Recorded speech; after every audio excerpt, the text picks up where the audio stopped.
Muy buenos días a todos.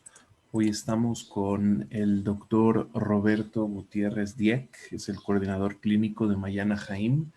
Hablaremos sobre una plática muy interesante titulada Hacia el fin de la cuarentena, los nuevos retos. Doctor, bienvenido y adelante. Muchas gracias, Alberto. Un placer estar aquí con ustedes en este espacio que generosamente la Keilah y Mayana Jaim nos han abierto para la oportunidad de compartir y reflexionar sobre esto que mencionabas, el fin de la cuarentena y los nuevos retos. Antes de iniciar, para quienes no conocen qué es Mayana Jaim, quiero compartirles que somos un centro comunitario de apoyo emocional que contamos con psicoterapeutas, psiquiatras, acompañantes terapéuticos, un equipo de intervención en crisis y una línea de apoyo 24 horas, que pueden contactar al 52 92 51 31. Y bueno, estamos a la orden para cualquier cosa que necesiten. Y bueno, iniciando un poco al tema de hoy y al cual quiero compartirles, y lo cual he escrito un poco al respecto, es que, bueno, tenemos muchos de nosotros aproximadamente desde el mes de marzo encerrados en nuestras casas para evitar que se propague este virus de una forma demasiado intensa. Esto lo hicimos con el propósito de que los hospitales públicos y los privados tengan la capacidad de respuesta a una crisis sanitaria mundial, ¿no? Estamos unidos ante el bien común, ante la insuficiencia de los recursos hospitalarios del mundo, ¿no? Esto nos ha obligado a tener una nueva rutina desde casa, a la mayoría de nosotros, a quienes hemos podido mantenernos en casa, ¿no? Para quienes tenemos la fortuna y la posibilidad de permanecer en ella. Se dice que para que un hábito se instaure se requiere de 2 semanas para producirse. Nosotros ya llevamos por lo menos 2 meses y medio, casi 3 de encierro, ya estamos muy habituados, para bien o para mal, a estas nuevas rutinas del trabajo desde casa. Esto significa que cuando el semáforo, ¿no? Así como lo dice el secretario de Salud Pública, ¿no? Donde hay un esquema para reincorporarnos a la vida, a la nueva normalidad, como le llaman, ¿no? Donde va a haber un semáforo que ahorita la Ciudad de México está en rojo y, bueno, hay varios colores, naranja, amarillo y verde. Todo esto para poder reanudar las actividades al 100% como estábamos acostumbrados. Entonces, cuando empezamos a avanzar, a reincorporarnos a este mundo social, va a ser necesario un nuevo ajuste personal, porque ya estábamos acostumbrados a esta nueva orden, a esta nueva forma de estar en casa, de trabajar, para bien o para mal, como les decía, pero ya estábamos habituados. Entonces, a la hora de reincorporarnos a la vida normal, ¿no? A esta nueva normalidad, esto por definición nos va a traer una nueva crisis. ¿Por qué digo que por definición? Porque toda crisis está definida como un ajuste adaptativo, como un forzar todos mis recursos personales e internos e emocionales para adaptarme a la nueva circunstancia a la cual ahora me enfrento. El enfrentamiento, curiosamente, que ahora tendremos es la vida como la conocíamos, más o menos como la conocíamos antes de este encierro. Em, es bien importante que este movimiento o entender que este movimiento respecto a las crisis de adaptación nos forza a aplicar energía extra para reacomodarnos, a pensar cómo le vamos a hacer, a solucionar nuevos problemas, nuevos retos, y esto nos va a agotar porque va a exigir mayor energía de nosotros que normalmente no estábamos acostumbrados, ¿no?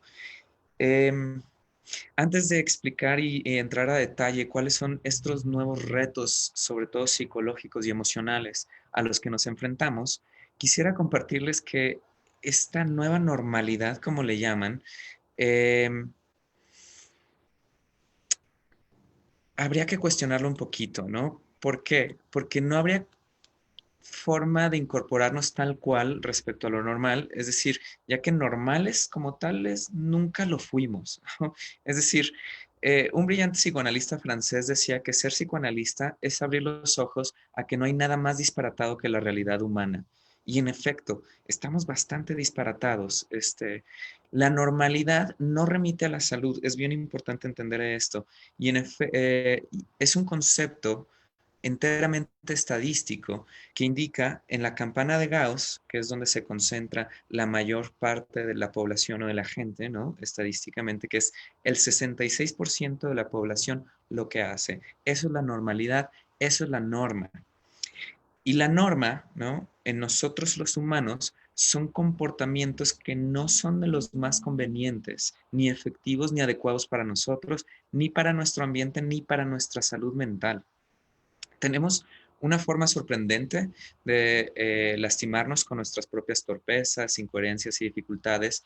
Somos una humanidad que a pesar de nuestros extraordinarios progresos científicos y tecnológicos, estamos acostumbrados a lastimarnos. Lo digo así por la forma en cómo tratamos al ambiente, en cómo tratamos a nuestros hermanos, ¿no? Y congéneres, a nuestros cercanos y por último, cómo nos tratamos a nosotros mismos, a nuestros cuerpos y a nuestra salud mental y emocional. No voy a abundar mucho, solo quiero ponerles algunos ejemplos del por qué digo esto. Por ejemplo, una de las causas de muerte más importantes sigue siendo la hipertensión arterial, que mata más gente que el coronavirus. Y usualmente, no solo, pero usualmente, la hipertensión es consecuencia de una angustia excesiva que tenemos y las presiones que nosotros solitos nos sometemos. Es decir, la hipertensión arterial es un síntoma psicológico de cómo estamos viviendo la normalidad, ¿no? O cómo es normalmente la gente hoy en día, o somos hoy en día. Del mismo modo, insomnio, síntomas de depresión y de ansiedad están a la orden del día en niños y adultos. Esos síntomas que seguramente se han intensificado en algunos de nosotros a partir del encierro. Cuestiones que hoy en día y cuando regresemos a las calles estarán en momentos de reconstrucción. Es por eso que cuestiono un poco esta idea de la nueva normalidad, porque más que nueva normalidad tendremos que hablar de una nueva rutina social. Eso sin duda. Se acabó el saludo de mano en esta nueva rutina social, el beso y abrazo, en donde buscamos ahora marcar metros de distancia con el otro, con el fin de salvaguardarnos del virus e impedir el contagio, en donde tendremos tapabocas la mayor parte de nuestras interacciones, en donde seguiremos cargando con alcohol desinfectante y sostener el estornudo de etiqueta, ¿no? En la parte interna del codo, ¿no? Lavándonos constantemente las manos sin tocarnos el rostro. Esta nueva rutina y el motivo de ella tendrá y ya tiene un impacto en nosotros. Eh, y es a eso sobre lo que me quiero centrar y resaltar de estos nuevos retos y estas nuevas situaciones de las que tendremos que lidiar. Y en el mejor de los casos lo haremos con toda nuestra energía, paciencia, solidaridad y también amor.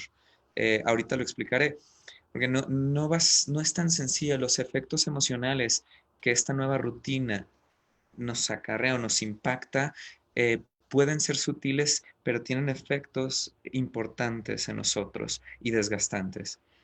Hablemos del primero. Eh, el distanciamiento social será necesario, ¿no? Es decir, este distanciamiento social está producido por un temor profundo al otro, al extraño, que vaya a ser el portador del virus y que no me contagie. Entonces, a esto se le llama normalmente una forma de paranoia, que es el término que se utiliza psiquiátricamente o psicoanalíticamente. Eh, la suposición es la siguiente: tengo que alejarme de la gente porque la gente puede ser peligrosa por ser portadora de un virus.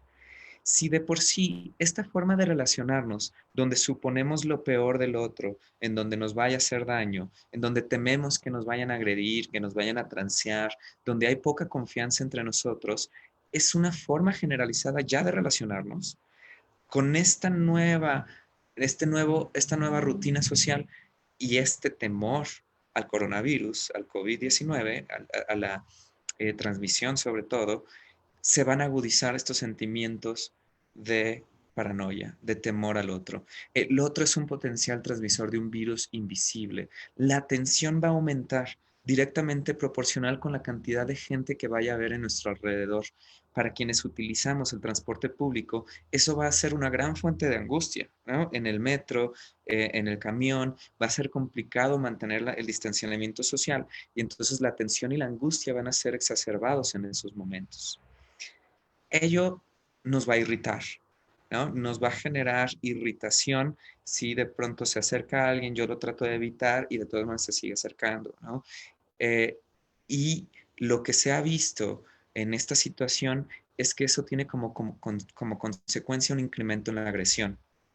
Tal como se ha visto, por ejemplo, o seguramente lo han escuchado, que hay ciertas personas que han agredido al personal médico y de salud, que han estado atendiendo en primera línea esta situación de crisis social eh, y se tornan violentos hacia ellos de forma muy curiosa. ¿Por qué? Porque les temen, ¿no? Y ante ese temor, la agresión es una respuesta muy común en todos nosotros. Em, la agresión no es nada más que una respuesta ante nuestra frustración, ante nuestra profunda impotencia respecto a la situación, a una imposibilidad de no tener bajo control lo que nos está ocurriendo. Tenemos que saber, ¿no? Y de entrada, que esta situación nos ha rebasado prácticamente a todos. No, no está dentro de nuestro control y es una imposibilidad tenerlo absolutamente bajo nuestro control. Em, Tenemos que aceptar nuestra impotencia ante la situación como humanidad, sin vacuna, expuestos y vulnerables, como siempre lo hemos estado, pero como nunca hemos querido reconocerlo. Es bien importante que no se malinterprete esto, porque si bien digo que está fuera de nuestro control, eso no significa que las medidas que, por ejemplo, la Secretaría de Salud nos comparte, o sea, esas hay que seguirlas, porque eso es lo que sí está bajo nuestras manos.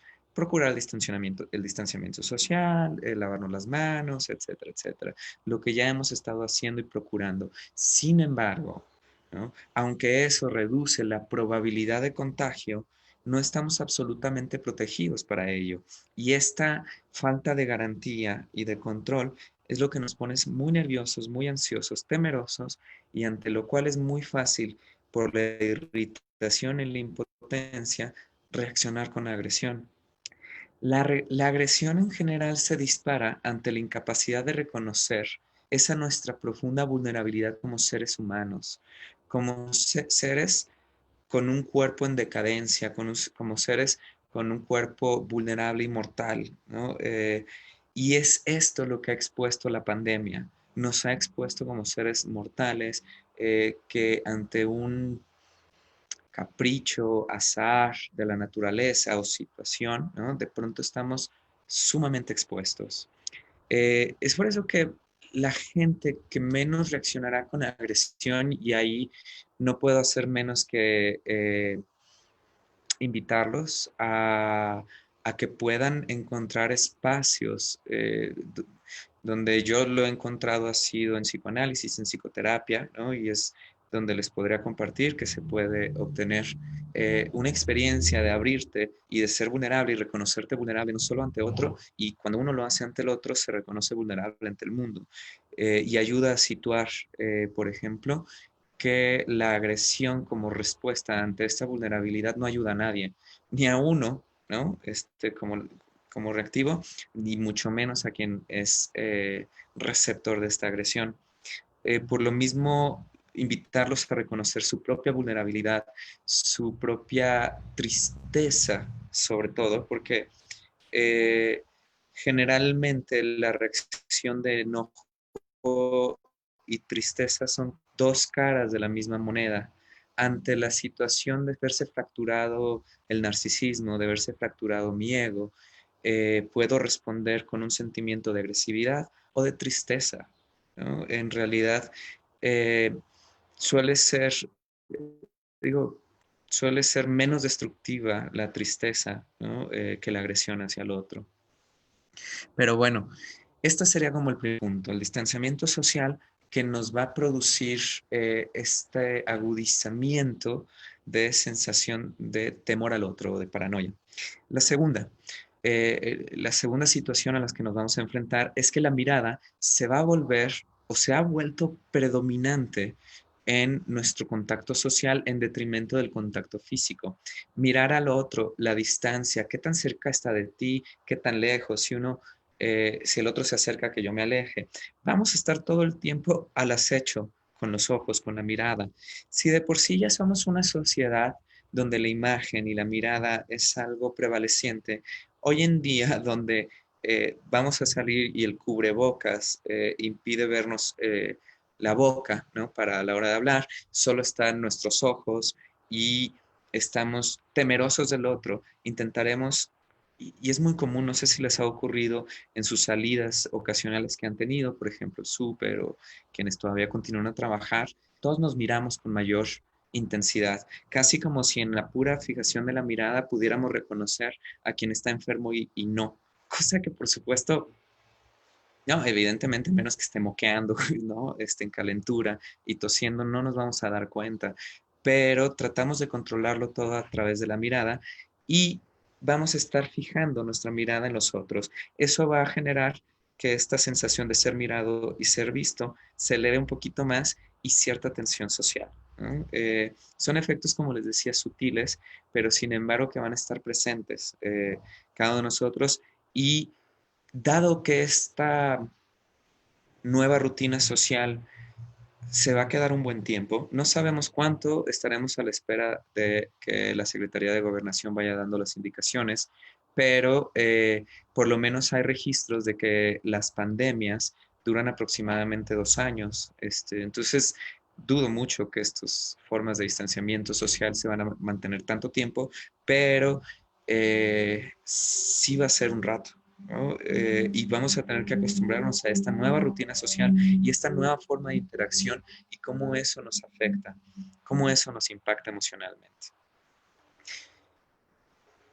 Va a tener también como consecuencia algo que de por sí ya era tabú, ahora se eleva, ¿no? Que es el tabú y temor al contacto físico, ¿no?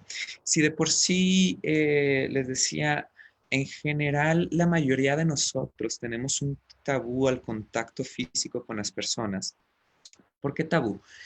Y aquí quisiera detenerme un poquito para explicarlo, particularmente con Sigmund Freud, ¿no? Neurólogo judío, psiquiatra, bueno, más que psiquiatra, de neurólogo pasó a psicoanalista, extraordinario y brillante, ¿no? Inventor del psicoanálisis. Él escribió un libro que se llama Tótem y Tabú. En él relata cómo hay muchos temores al contacto.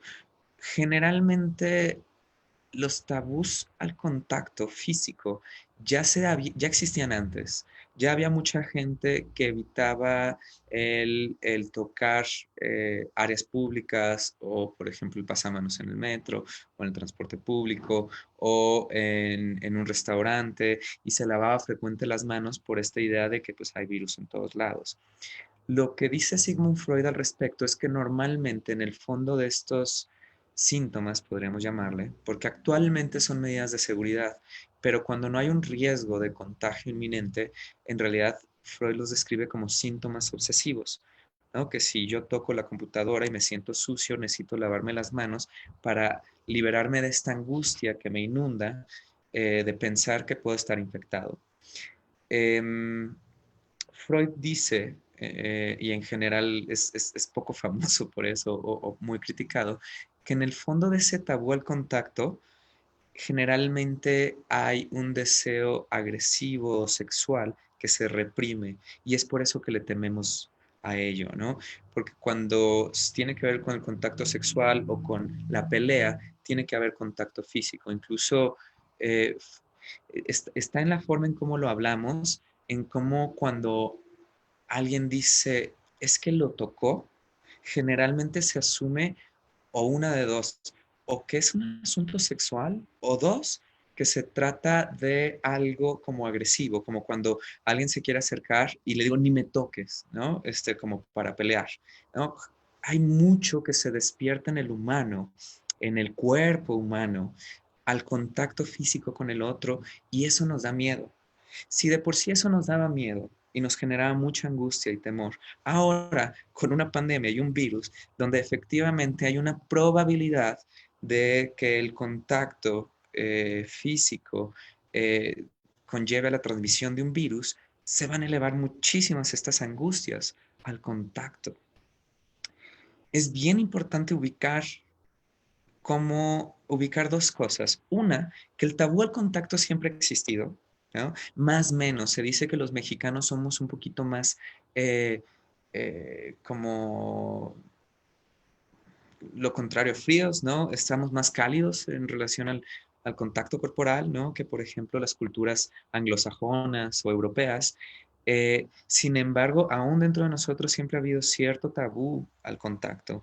Em, Se va a agudizar y se está agudizando. Es bien importante saber que si bien le teníamos miedo y ahora hay un miedo adicional, muchas veces eso es lo que produce pánico. Un miedo anterior con un miedo real se transforma en pánico, en donde la angustia es desbordada y me excede y no puedo controlarla. Entonces, reconocer de pronto todos los temores que tenemos al contacto al otro nos ayuda a poder ubicar en su dimensión un poco más justa el temor existente al contacto actual, ¿m? Y a que no se prolongue esta fobia de pronto, ¿no? Parece al otro, ¿no? Porque finalmente, y eso también es algo que a mí en lo personal he de compartirles que me preocupa, que finalmente lo que está generando esto es una nueva rutina social de distanciamiento social, ¿no? Que espero no sea de de poca solidaridad, ¿no? Es decir, que aunque haya distanciamiento físico, todavía haya solidaridad, ¿no? Porque entonces sería aún más preocupante esta situación. Entonces, bueno, mencionábamos que era la paranoia, el temor al otro, la mirada preponderante, el tabú al contacto social. Y esto me lleva al cuarto punto, que es nuestros síntomas obsesivos se han o se van a agudizar incluso más, ¿no? ¿A qué me refiero con síntomas obsesivos? Les quiero explicar. Si ustedes, bueno, seguramente ya es una palabra que normalmente se utiliza y que se ve en películas, el síntoma cliché, ¿no? Digamos, obsesivo, es este que les mencionaba un momento. Si yo tengo una idea obsesiva de el mundo está repleto de gérmenes y de virus, cada vez que yo toque algo, voy a sentir la necesidad compulsiva de lavarme las manos para que este pensamiento obsesivo que me genera angustia, la compulsión o el acto compulsivo, me va a tranquilizar y va a disminuir la angustia. Hay que distinguir, y aquí va a ser bien, bien importante y difícil también, habrá que admitir, porque es un trabajo que cada uno tiene que hacer entre las medidas de higiene, ¿no? Promovidas por el sector salud, que esas hay que seguirlas y escucharlas, ¿no? Y apegarnos a ello. Hacerlo de forma excesiva y con angustia puede ser señal de que hay un síntoma obsesivo que se está sumando a este temor actual. ¿Por qué? ¿Por qué lo digo así? Eh, Porque, bueno, dedicándome al psicoanálisis, trabajando en un centro de apoyo emocional, eh, pues uno se da cuenta que habemos muchas personas que tenemos muchos miedos de pronto infundados y generalizados que de pronto impiden proseguir nuestra vida diaria, ¿no? Y a veces eventos externos como esta pandemia en la cual estamos viviendo hacen que síntomas que teníamos ahí como germen de pronto aprovechen la situación y se van a enraizar. Entonces,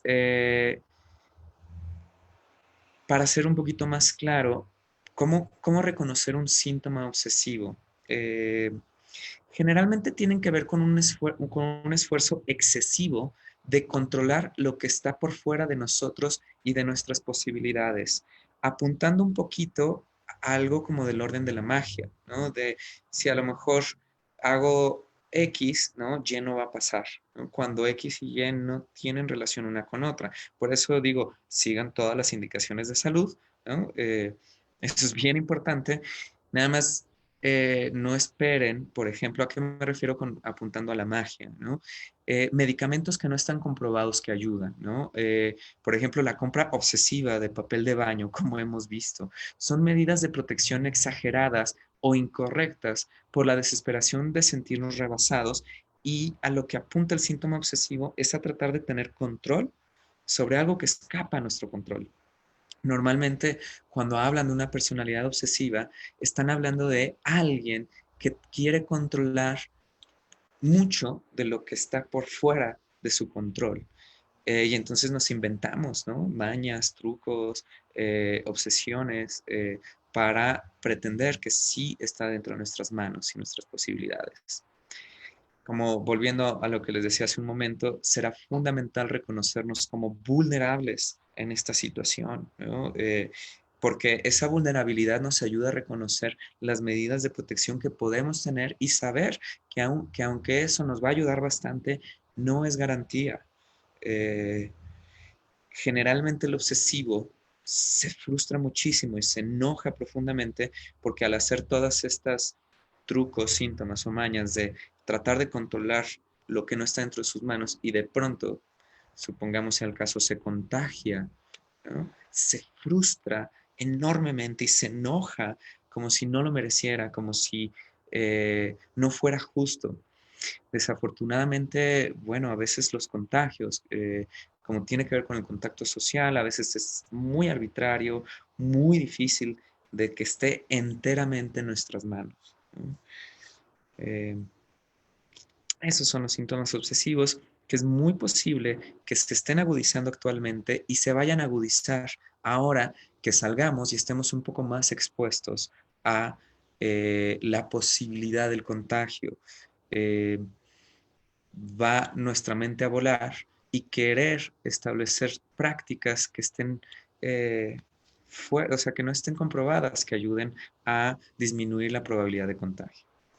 Por último, para mencionar algo que será bien importante estar como al tanto y reconocer, es que también algo que nos va a llegar a suceder es que una vez que salgamos de la cuarentena y de este encierro, vamos a empezar a tener nostalgia por el encierro.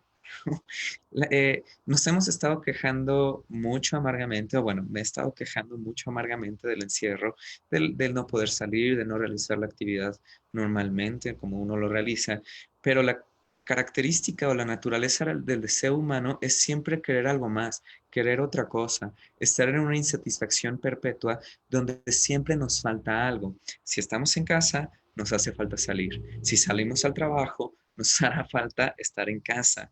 Más allá de que en algunos casos se puede encontrar un cierto punto intermedio con nuestros empleadores, cosa que habría que buscar por el bien de nosotros y del planeta. La nostalgia en estos momentos atípicos no será raro para algunos de nosotros. No se sorprendan si lo sienten, si de pronto se sienten tristes de decir, ay, ya se acabó, o me hubiera gustado, o quisiera regresar, ¿no? Pues en realidad es común en cada uno de nosotros sentir nostalgia y apuntar a eso que nos falta y que no tenemos, y bueno, acompañarnos, ¿no? Entonces, eh, ¿por qué lo menciono? Porque si bien en general ha habido mucha insatisfacción y queja ante este encierro, a pesar de que lo aceptamos por este bien común y por este deseo de no contagiarnos, eh, cuando salgamos pueden haber estos sentimientos ambivalentes, agridulces, alegría por fin por reanudar las actividades, pero también tristeza porque por un lado ya teníamos nuestra rutina instaurada en casa y dos, esta cuestión que les decía, siempre vamos a desear aquello que nos falta. Entonces va a ser parte del ajuste y como de esta nueva crisis que viene, del nuevo reto a enfrentarnos a, hacia el fin de la cuarentena, hacia reincorporarnos a la vida cotidiana. Eh, Me adelanto, me imagino, ¿no? Que me podrían preguntar, oye Roberto, entonces, si siempre estamos deseando lo que nos falta y nunca estaremos satisfechos, ¿cómo vamos a estar ligeramente contentos, ¿no? ¿Cómo vamos a tener placer, ¿no? En nuestras vidas. En realidad, no hay una respuesta unívoca, sin embargo, hay algo que, que, que, que por ahí dice también Freud, ¿no? Por ejemplo, que respecto al placer y el displacer, a la tensión, a la distensión, al disfrutar estar en casa o aborrecerlo, disfrutar ir a trabajar o aborrecer ir a trabajar, ¿no? Un poco de lo que se trata, y yo creo que la experiencia nos los muestra, es que la diferencia entre disfrutarlo y aborrecerlo tiene que ver con los ritmos y los vaivenes. Ese es un punto que, que, que además, ¿no? No por nada que le llame ritmo, como en la danza, como en la música, tiene que ver con el sonido y el silencio, con el ir a trabajar y descansar. Tiene que ver con en el mismo día, en la misma semana, tratar de alternar en la medida de nuestras posibilidades, tanto la estancia en casa como nuestras salidas, de modo que no sea polarizado, todo el tiempo en casa, todo el tiempo fuera, porque eso generalmente nos aborrece, nos cansa. Entonces, un cierto ritmo y un vaivén, ¿no? Nos ayuda a disfrutar un poco más de este movimiento siempre incierto, ¿no? Que es la vida. En fin, me parece, y desde una perspectiva psicológica, que esos son como los retos esenciales. Si bien hay retos económicos que vienen por delante muy importantes y laborales, evidentemente desde mi campo, que es el psicológico, quería centrarme más en los que menos se mencionan y en los que tendrán un impacto normalmente sutil, pero impacto al fin y al cabo importante en nuestra forma de recuperarnos en nuestro día a día. Eh, Porque normalmente no se hace caso de nuestra salud emocional, no se hace caso de lo que sentimos, de esos cambios sutiles, pero que nos impactan profundamente a nosotros, eh, porque creemos que tenemos que tolerarlos en una forma bastante estoica y firme, ¿no? Como si vamos adelante. Y sí, vamos adelante, vamos a continuar, vamos a sobrevivir, por supuesto, pero eso no significa no poder reconocer el impacto que eso tiene en nosotros. Justamente esos son los fenómenos esperables. Nos dejarán algunas de esas mañas o síntomas obsesivos, por ejemplo, que en algunos permanecerán toda la vida, ¿no?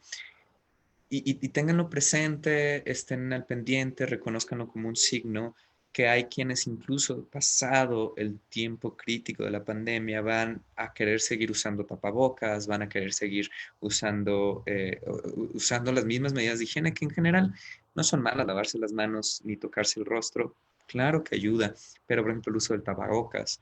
Eh, Hay síntomas que se van a producir a partir de esto. Y ¿por qué le llamo síntomas? Un síntoma es algo que no podemos parar, que no podemos detener, que hacemos a pesar de que yo sé que ya no es necesario, pero no puedo pararlo. Y además nos consumen mucha energía. Entonces hay que estar al pendiente, y yo diría, bueno, si empiezan a reconocerlos, acercarse al especialista de confianza y si no, bueno, saben que Mariana Jaime está a sus órdenes. Entonces, bueno, con estos nuevos retos, pues requerirá mucha de nuestra energía para adaptarnos a esta nueva rutina social, a esta nueva realidad laboral, y las crisis adaptativas van a ser esperables nuevamente. Y estas crisis adaptativas están manifestadas por o sensación de inadecuación o de desesperanza, confusión, síntomas físicos como dolores de estómago, de cabeza, irritabilidad, insomnio, ansiedad y un poco de desorganización en las relaciones sociales, familiares y laborales. De hecho, esta desorganización va a ser esperable, ¿no? Al inicio, ¿no? Y al recuperarse. Por lo mismo, pedir apoyo emocional será fundamental en esos momentos, sobre todo para quien pueda reconocer esos síntomas y que los podamos acompañar a transitar este nuevo periodo de adaptación. Eh, bueno, digo, no solo tenemos como nuevo reto adaptarnos a una nueva forma de rutina social en donde predomina el distanciamiento, sino que algunas prácticas llegarán para quedarse, entre ellas algunas horas de trabajo en línea, ¿no? Y debido a que normalmente las pandemias, como les decía, duran un par de años, estaremos también listos para volver a confinamiento si fuera necesario. lo que marcará un temor constante entre nosotros y contemplar la posibilidad de futuras pandemias que con nuestra forma de vida globalizada será muy sencilla que ocurran y se extiendan como ha sido hasta ahora.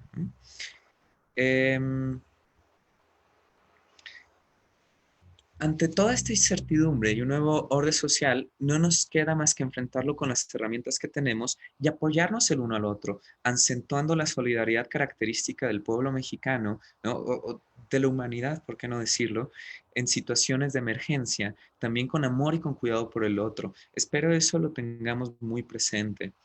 Eh, Quiero empezar a cerrar para también dar un espacio a algunas intervenciones y escuchar los que dudas tienen o comentarios. Quiero compartirles primero unas reflexiones que leí hace tiempo sobre lo que les ha enseñado el COVID, que creo que son muy nutritivas, eh, y son 7. Uno, que la mitad de los trabajos se pueden hacer desde casa.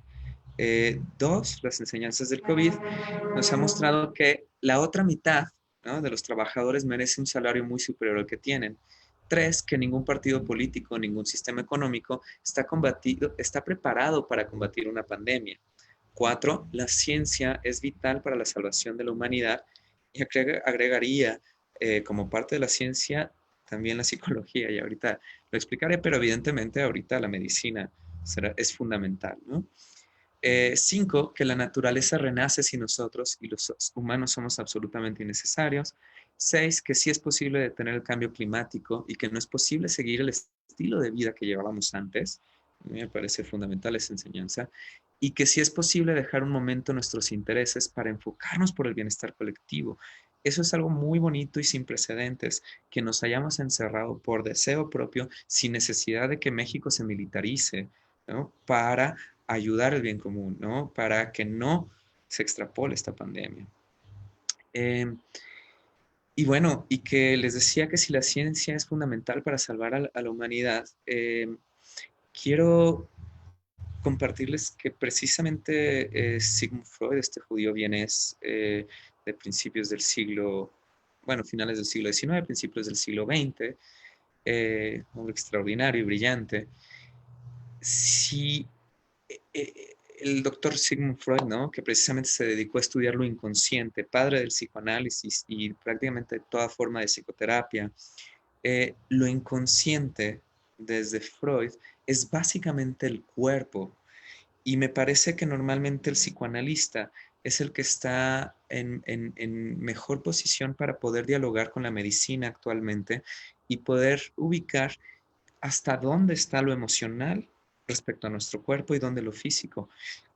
Hoy en día, y respecto al virus, el virus es un virus que afecta el cuerpo y eso nadie lo va a negar, ¿no? Sin embargo, yo creo que es importante y aprovechar estos momentos para hablar de la importancia del aspecto emocional, no solo por lo que nos ha perjudicado o afectado en la cuarentena, encerrados, por ejemplo, o este temor que nos ha inundado, la gran inestabilidad que ha producido en muchos de nosotros y que además va a producir ahora nuevamente en la reincorporación al mundo social, sino también porque llevamos diciendo mucho los psicólogos y los psicoanalistas, ¿no?, que el cuerpo ha sido profundamente afectado por la forma de vida que llevamos actualmente y estamos siendo consumidos, ¿no?, por enfermedades psicosomáticas como la hipertensión, lo decía hace un momento, que consumen nuestro cuerpo y que se pretenden solucionar con medicamento cuando sabemos que es una situación emocional, ¿no?, y se sabe.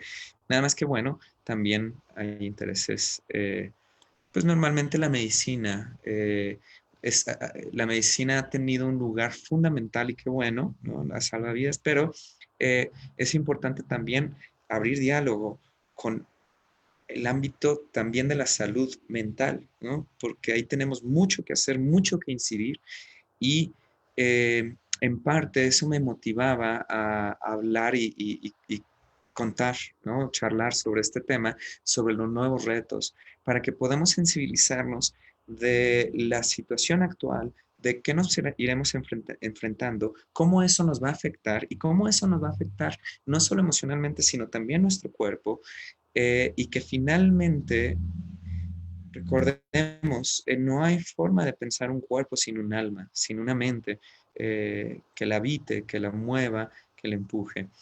Entonces, y un poco creo que es un buen momento para que muchos de los psicólogos nosotros no solo apoyemos al campo de la salud y a los médicos que están ahorita en el primer frente, sino también al resto de la población que yo creo que necesitamos mucho el apoyo de alguien más, ¿no? Como en su momento, ¿no? Yo lo necesité como parte de mi formación, ¿no? Estar en psicoterapia, estar con un analista y definitivamente sí puedo decir que nos da un poco más de herramientas para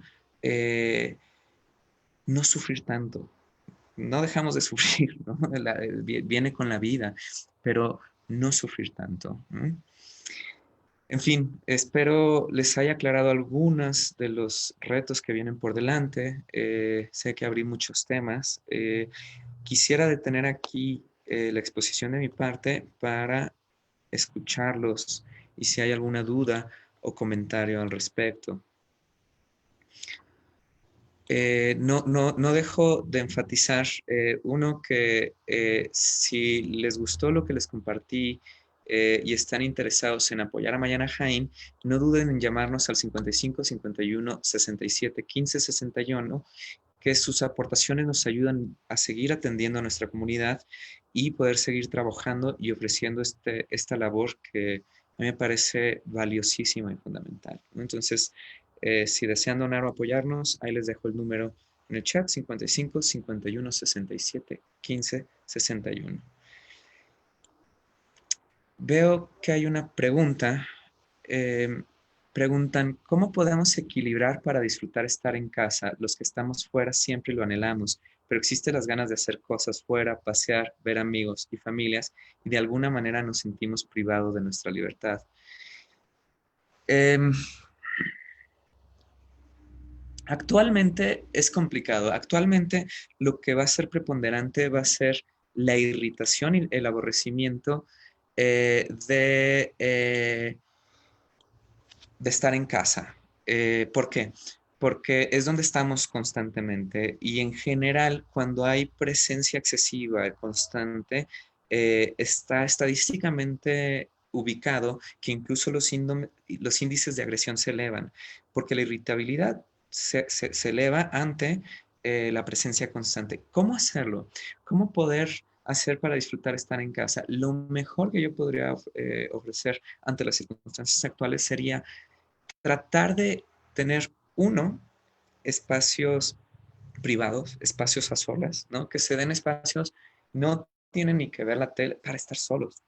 No tienen que ponerle pretextos a la familia de por qué quieren estar solos, porque todos tenemos derecho a tener ese espacio y nos ayuda como este ritmo del vaivén.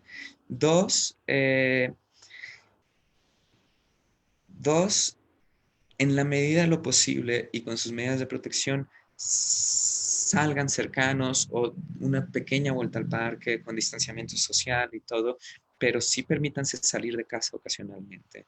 Yo lo que a veces hago es salir, ¿no? A caminar alrededor con medidas de precaución, distanciamiento social, cubrebocas, pero por lo menos para que haya lo importantísimo son los contrastes.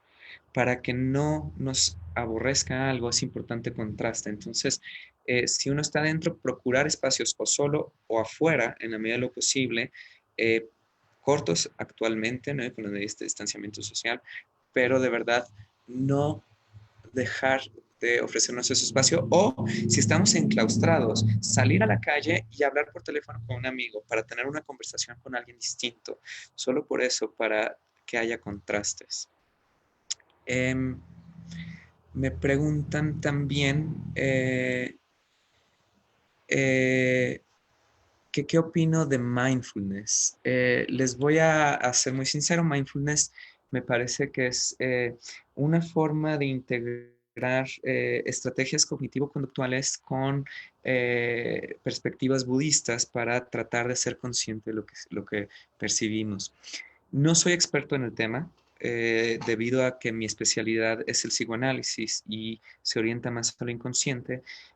Yo soy más de la idea de que no hay posibilidad de tenerlo todo consciente Y quizás me estoy apurando ante mi desconocimiento que advierto.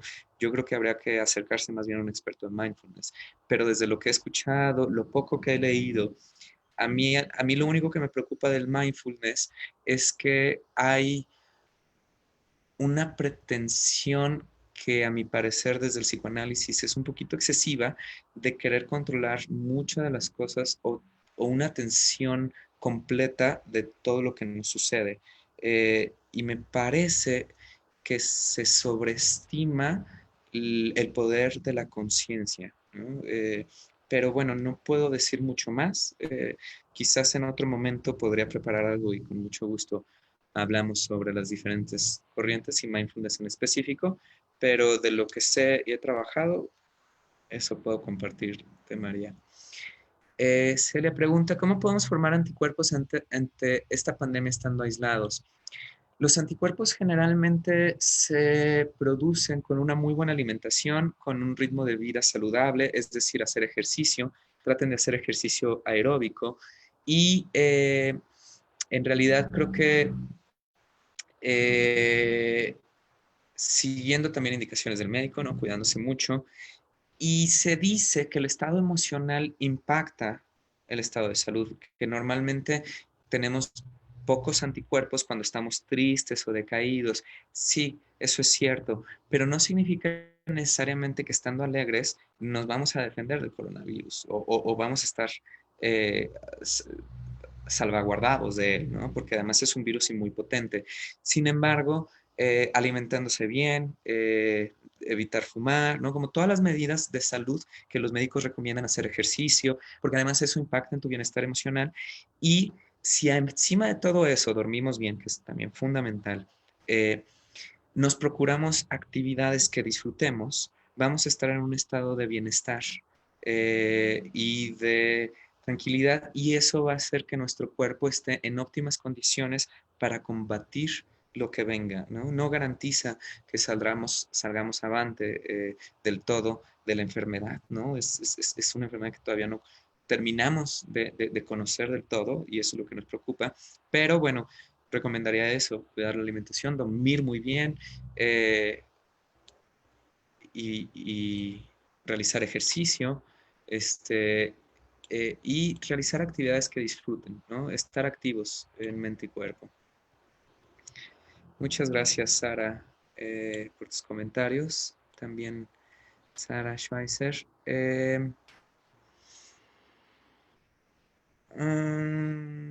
Estoy leyendo el comentario de Tony Lañado. Yo he visto en Yeladim aquí en Polanco caminando con bebés y niños pequeños sin tapabocas. Llegan a comprar sin tapabocas en la heladería, ni distancia. ¿No? Y pregunta si terminas insultada. Este. mm,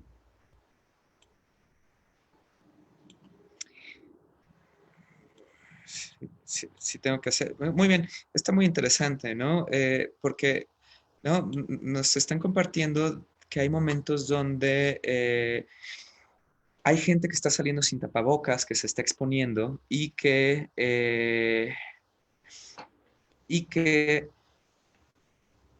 es decir, si yo me estoy cuidando, si yo llevo 3, 4 meses que me han costado mucho, 3 meses que me ha costado mucho trabajo estar encerrado, porque no es fácil, son sacrificios también. Y de pronto la gente afuera sin tapabocas en una despreocupación tremenda. Yo creo que comentarlo está bien. Decirles, oigan, no usen tapabocas, así que te respondan de forma insultante me parece necesario, pero también creo que en general, a pesar de que nosotros estemos contribuyendo a disminuir la curva en esta pandemia y estemos unidos por el bien común, desafortunadamente, o incluso yo agregaría afortunadamente también, o afortunadamente, no todos están en esa posibilidad, en primer lugar, y otra cosa que puede resultar un poco caprichosa, no todos quieren, ¿no? Eso es algo que creo vale mucho la pena considerar, ¿no? Porque me preguntan si uno tendría que decirles que usen tapabocas y se cuiden o hay que quedarse callado. Honestamente, yo diría a deseo, ¿no? Yo no lo haría, ¿por qué? Porque creo que me expondría a eso, a que me respondan de forma grosera. A pesar de que estamos unidos por el bien común, si hay algo que siempre va a quedar por fuera de esta idea de bien, es el deseo individual. Es un problema social, ¿no? Y digo afortunadamente y desafortunadamente. Eh, Porque bueno, por un lado, sí se ha notado que ha habido una disminución muy alta del movimiento. Este, eh, Creo que hemos respondido como sociedad, eso es bien importante, no todos, unos porque no pueden económicamente aislarse, ¿no? Y sostener una familia quedándose en casa y entonces prefieren arriesgar su vida al contagio que eh, sufrir los efectos que tendría una pobreza paupérrima o extrema, ¿no? Dos, que no quieran. Yo creo que también, y aquí hay que ser muy cuidadosos, y por eso les decía que la psicología y particularmente creo que el psicoanálisis tendría algo que decir respecto a la medicina, porque no solo no todos se pueden quedar en casa, sino no todos quieren. Eh, yo recomendaría que la mayoría de nosotros lo hagamos. ¿Por qué? Porque son recomendaciones de salud y normalmente todos queremos vivir un poquito más, ¿no? O vivir, no fallecer pronto. Entonces, por cuidado nosotros y los nuestros que están a nuestro alrededor, ¿no? Sobre todo las personas de mayor vulnerabilidad, con comorbilidad, es decir, los que padecen de obesidad, los que padecen de hipertensión, los adultos mayores y niños, yo creo que sí es importante hacerlo. Que los otros se expongan, ¿no? Yo diría, pues más vale que mejor uno no se exponga y cuidar a los propios nuestros. Recomendar, yo le diría a los que a mí me importan, les diría, no te expongas, ¿no? Pero la gente normalmente no va a hacer caso, porque si hay algo profundamente irreverente y siempre subversivo es el deseo humano, que normalmente no se puede controlar. Entonces, en ese sentido, yo diría, ni te desgastes, ¿no? Cuida a los tuyos, a los de tu alrededor, y eso ya es más que suficiente y cada uno tendrá que hacerse cargo de ello como persona responsable. Gracias, Raquel, por tus comentarios. ¿Qué opino de tomar un avión? Yo creo que sí hay riesgos altos. Actualmente en general hay riesgos altos. Yo creo que yo uno me adecuaría a las recomendaciones de la Secretaría de Gobernación y fuentes oficiales de qué recomiendan. Y bajo esa recomendación, si me preguntas a mí a título personal, yo calibraría de cuál es mi deseo de tomar ese avión, sabiendo los riesgos y sabiendo que cuál es el precio que estoy dispuesto a pagar. Porque toda decisión, toda elección implica una renuncia y una pérdida. Eso es fundamental. Yo prefiero perder unos meses de libertad, ¿no? Con todo y la irritación que me puede provocar el encierro, prefiero perder eso a exponerme a la posibilidad de contagiar o contagiar a los míos. Entonces, siempre es una decisión de que algo se va a perder. Entonces, si uno está dispuesto a pagar el precio, yo no podría decirles no lo hagan, ¿no? Yo les podría decir, es poco recomendable por la Secretaría de Salud, pero sí, habrá que calibrar y poner cuáles son los riesgos, ¿no? Y si están dispuestos a arriesgar una cosa por la otra, ¿no? Arriesgar perder el avión, perder el dinero que implica, etcétera. No entiendo un poco la pregunta de qué hay con el grupo de rebaño. Eh, no me queda muy claro. No sé si me pudieras comentar un poquito más, Celia, al respecto. Pero bueno, al menos si se trata de las masas y de cómo eh, en general somos muy dados a hacer lo que todos, es una característica muy humana, muy humana, comportarnos en masas y en rebaño. Y aquí particularmente los medios han sido muy potentes en tratar de hacer, por ejemplo, de esta pandemia, que todos nos vayamos a un lado, ¿no? Que todos nos encerramos. Y sí, es importante, pero no todos han podido hacerlo por las circunstancias económicas y sociales del país en el que vivimos y de todos los países y de ciertos otros trabajos que requieren sí salir a trabajar, sí o sí, incluyendo arriesgarse. Eh, y, ok. Eh, bueno, sí, digo, las masas que se tienen que contagiar, como en Suecia, eh, bueno, también hay estas fiestas donde se pretenden contagiar, ¿no? Es una idea bastante, a mí me parece un poquito loca, ¿no? Sin embargo, esas ideas algo locas siempre han existido en la humanidad. Ha existido esa clase de fiestas, incluso bastante oscuras, donde se reúnen y se procuran contagiarse de SIDA, por ejemplo, ¿no? De verdad, lo que les decía al principio, ¿no? La realidad humana es profundamente disparatada y es bien importante reconocerlo, que no todos vamos a obedecer, no todo va a estar bajo nuestro control, no todos vamos a hacer lo que recomienda la Secretaría de Salud, pero es bien importante hacerlo.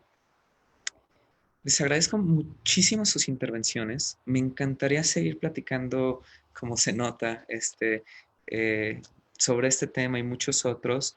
Ha sido un gusto. Antes de terminar y para no prolongarme, quiero nada más recordarles una última vez, ¿no? Que Mayana Jaim está a sus órdenes, que somos un centro de apoyo emocional, que contamos con más de 50 psicoterapeutas, psiquiatras, acompañantes terapéuticos, un equipo de intervención en crisis y una línea de apoyo 24 horas pueden contactar al 52 92 51 31 y que si desean donar y apoyar a Mariana Jaime, no duden en comunicarse al 55 51 67 15 61. Sus aportaciones nos van a seguir ayudando a no solo atender a la comunidad, sino seguir produciendo estos espacios y empujar a una vida emocionalmente mejor, ¿no? Les agradezco muchísimo, especialmente a la Keila, por abrirnos el espacio. Bueno, muchas gracias, Alberto. De verdad, un gusto tener estos espacios y compartirlos con todos ustedes. Gracias, doctor. Nos vemos pronto. Creo que sí. Gracias a todos.